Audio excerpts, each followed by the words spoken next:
Salamatсыңар, salamatсыңар. Урматтуу туугандарымна жаркыраган жаздын айларында бүгүн 1-may. Эмгекчилердин эл аралык майрамы Актам айында өзгөчө шаң, өзгөчө майрам менен эл 1-mayды бая Союздун убагындагыдай тосуп алып жатышат.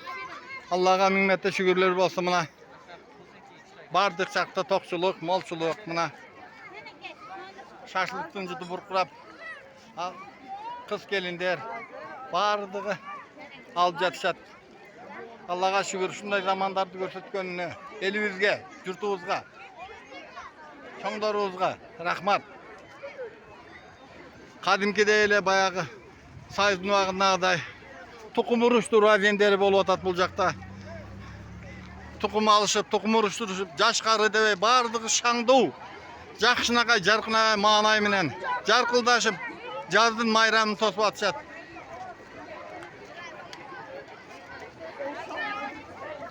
Кана тукумуңузду алың, тукумуңуз барбы? Жок. Же солуп калганбы? Мына меники ham bir beyip kap, davay tukum duruşturabız. Bayke tukum kançadan bayke? Tukum kança aytıp koyunuz. 20 so'm. Aka sizde tukum kança bolutat? Ya 15. 15 so'mdan. Mına dıykançılık, Allah'a şükür, bışıkçılık. Bardığımızda hemen tukumlar bışıp.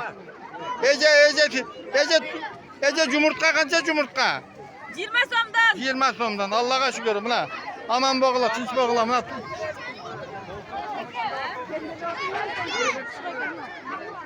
Kim uruşturat, kim uruşturat mına? Maga çıkartkanın var be adin, davay çıkış. Bol tepsiz.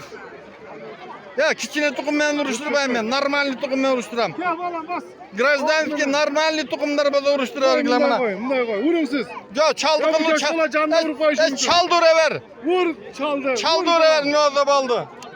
Oh, mına otuldum mına key.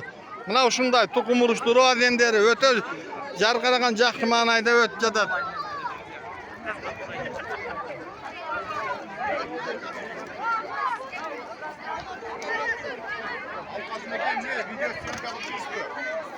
Mına.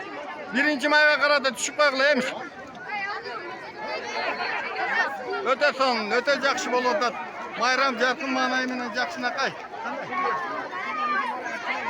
Elimizde jurtubuzda mayram. Mayram, elimizde jurtubuzda mayram mına. Mına bu жерде sululardın sulusu aytılgan ece. Kanday mayramыңыз менен?